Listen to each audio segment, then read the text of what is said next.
and welcome to Jasmine Reads About It. I am Jasmine Simone, and today I am talking about the book called Children of Blood and Bone by Tony Ademe,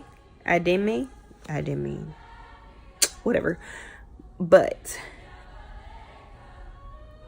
oh my God, sis, you did that. This is an amazing book, and my heart is so I just feel like a lot of things right now, because I honestly feel like I judged this book wrong. I feel like some of the reviews on this book haven't done this book justice. So I'm here to give you my point of view. My point of view as an African American woman. My point of view as an African American. My point of view as a reader. My point of view as just trying to give you the truth. And I just want you to feel like how I feel and how I felt through this whole book, man. Like, this is it. Like, Tony, you did that. You did it. Because when I got to the author's note, over with. It was a wrap. Like, sis, you just tied the whole book together. And now I completely understand everything that I read. And now I need to reread, because now I have a different point of view to read it from. But moving on. So I'm going to tell you a little backstory about why I fought so hard not to read this book. Because I was an avid, looker on BookTube, and all the booktubers like, yeah, read it. But it's like some recommendations that I honestly felt like they were like hyping it up, but the books were not living up to the hype. So I was like, you know what? I'm just good off of this book. Like, there's no need for me to read. Like, I'm going to be disappointed. It's not going to satisfy my needs the way that I need certain books to. And when I take recommendations off of BookTube, that's what I look for, honestly. So this I think Books with Chloe, she was reading Children of Blood and Bone last year. And there is another booktuber who actually didn't read it when it first came out, but she read it last year as well, because this book came out in I think March of last year. But some booktubers, like, they waited like a couple months to actually read the book. So I was like, you know what? I'm just gonna wait. I'm just gonna wait. Y'all, I shouldn't have waited, first off. But back to my story. So what happened? I think, yeah, I'm on vacation right now. So about a month ago, I seen a review. And honestly, I think I want to say it's Emma Books, or it might be Percy's Project. It's one of them. It might even be Brittany and Bibliophile, because those are actually like a couple of my favorite booktubers. I was like, honestly, I am going to give this book a try. Went on Goodreads, and I was like, you know what, let me read the reviews from the book. Instead of looking at booktubers, let me look at the Goodreads reviews. And then I came across this one review, and this lady was like, this book does not live up to the hype. This is horrible. This has nothing to do with Nigerian, or she named like another South African or an African in general, like country, and was like, this does not follow their folklore. She was like, this is not what like fantasy is about. Like, it doesn't even like fall into it, and basically like bashing the whole thing. And then I honestly got offended, because after I realized that this book was created by a Black author, and this is based basically around like an African American culture, I was like so proud, because one, this is the first fantasy book that I have seen that booktubers have actually like really talked about that made mainstream. And I was like, oh my God, like, this is so exciting, because I can put myself in the main character's shoes as a Black woman and actually envision myself on what was going on. And I absolutely love that, because in all actuality, if you think about it, and if you think this is controversial, then that's on you, because I'm just speaking the truth and the facts. If you honestly think about it, how many fantasy books are there that are promoted on BookTube that talk about African Americans? I waited for your answer. Please comment down below if you know any besides Children of Blood and Bone. Honestly. Yeah. This isn't Twilight. This isn't that series by Jay Kristoff. This isn't Ember of Ashes. It's not anything like that, because this centers around African American culture. And it's actually part of the origin of African American culture, because African Americans come from Africa. So that adds on to it. So this is why when I read her review, I was like, wow. Like, even though I read both young adult, and urban fiction, in which Black authors usually fall under. I read all of that. But it's weird to me that everybody is so open to either like Rick Riordan and his choice of writing about Greek mythology and Roman mythology and stuff like that. But this one person was so dead set against what was going on. Because there are a lot of books that authors write that don't follow the exact folklore. They just take snippets and create their own world. And this is exactly what Toni did. Exactly. So I was like, you know what? I'm going to read this book. So I read the preview on Goodreads, and I looked at my husband after I was done, and I was like, we need to go to Entertainment, which is store in Colorado Springs where I live at, that has secondhand books for sale. And I knew this book was there because every time I went to go book shopping at Entertainment, I would pass by and not really like look at it and be like, you know what, that's that book, I'm not gonna read it. No, y'all, when I tell y'all I bought the book and I started to inhale what was going on, I literally was inhaling this book. This book was amazing. I loved the characters. I loved the dynamic. I loved the aggressiveness and the need and the want to accomplish what needed to happen for Zell and her people. I felt like in some sort of way, even though Zell was targeted just because of who she was, even though her brother isn't the same, he still didn't understand what it was like for her to be afraid of the guards and what could happen to her. Because yes, you can be afraid of me because you can be afraid for me because we are related, but there is nothing like the fear for the person who that actually is.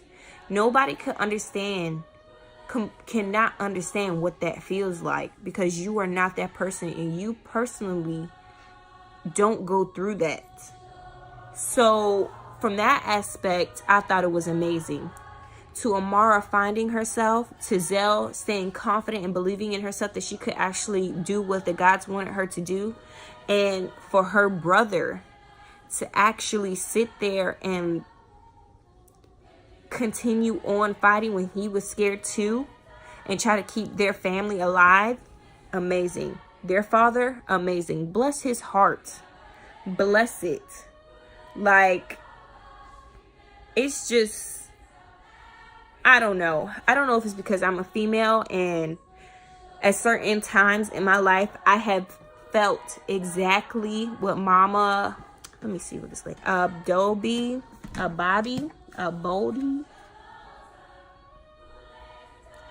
Mama Agba was trying to teach those girls with the staff fighting and stuff like that. Like, I felt that in my heart, because as a female, everybody tries to think that you're like weak and you can't hold up to the expectations of a man. But starting off with those scenes and Zell trying to prove herself just to get by graduation, like, I could completely feel for her. And her as a woman and being independent and being so bullheaded as she was, I loved it, because I love strong females. That's my favorite part about books, when there's a strong female in charge who continues to do what she has to do to get where she needs to be. Love it. It's nothing like that. Nothing. Because there are a lot of books out here to where, like, females, they so like pissy and they suck sometimes. But I personally love like a strong female lead. Like, it's amazing, because I love seeing females succeed and being amazing and handling their business. Like, that's like one of my top needs for a book for me. Like, I have to have that, or at least have a character who has good character development. That's important to me. But moving on with this review, you guys, like, this book, just background knowledge about this book. It's about this girl named Zell, and her brother and the princess of the kingdom, who started all of this basically, well, who kicked the ball rolling. They go on a journey to bring back magic to the kingdom, and they're basically rebelling against the king, and the king does not like magic at all, hates it. And the son, well, the prince of the kingdom, he goes out to find his sister and Zell and her brother to try and stop them, because his sister actually stole the scroll, and that's how everything started. And then her brother Ian actually has the ability to wield magic, and it's also a journey about him learning to basically cope with having magic being something that his father despises, and struggling with that, but also having feelings for Zell, and the magic is basically connecting them and bringing them together. And it's so sad that he just wants to please his dad and be what his dad wants him to be, but he does not have the capability to be it in all actuality, because now he has the chance to wield magic, and his dad despises people who wield magic, because the people of, why I keep saying people, but they have a name, Lord Jesus, like, my mind is all over the place. I'm just gonna call them maggots right now, because yeah, like, my mind's all over the place. But these maggots have the ability to wield magic, and that's why they're so hated in the kingdom. And the king hates them because they killed his family and his father, and they were the downfall of why he doesn't have his first family anymore.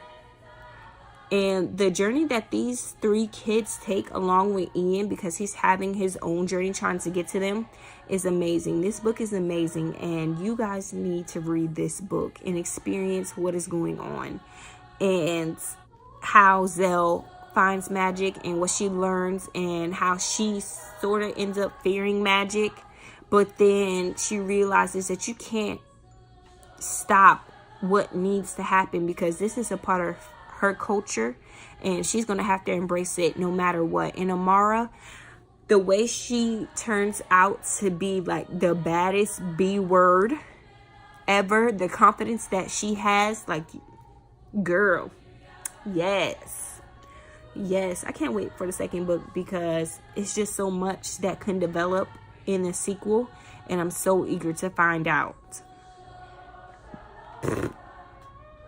Speechless, y'all. I'm still speechless. Like, from the hidden meaning behind the whole story, to what goes on in the story, the adventure, the action, the fighting, the feelings, and the honesty, like 5 out of 5 for sure. No doubt about it. 5 out of 5. But yes,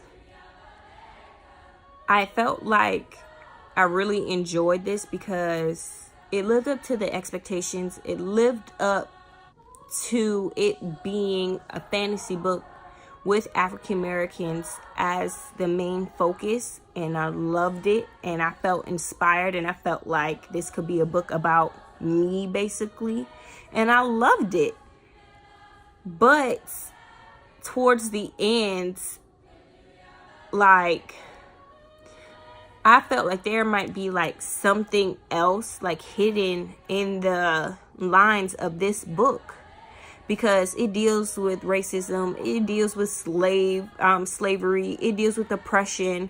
And of course I feel like that because even though it's a new day and age, stuff like this still happens in America.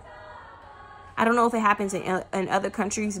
Well, not in other countries, because yes, it happens in other countries, but oppression of any form of a culture or community is so common, and for it to be portrayed the way that it was in this book, like, all I can do is applaud her because she portrays it so well.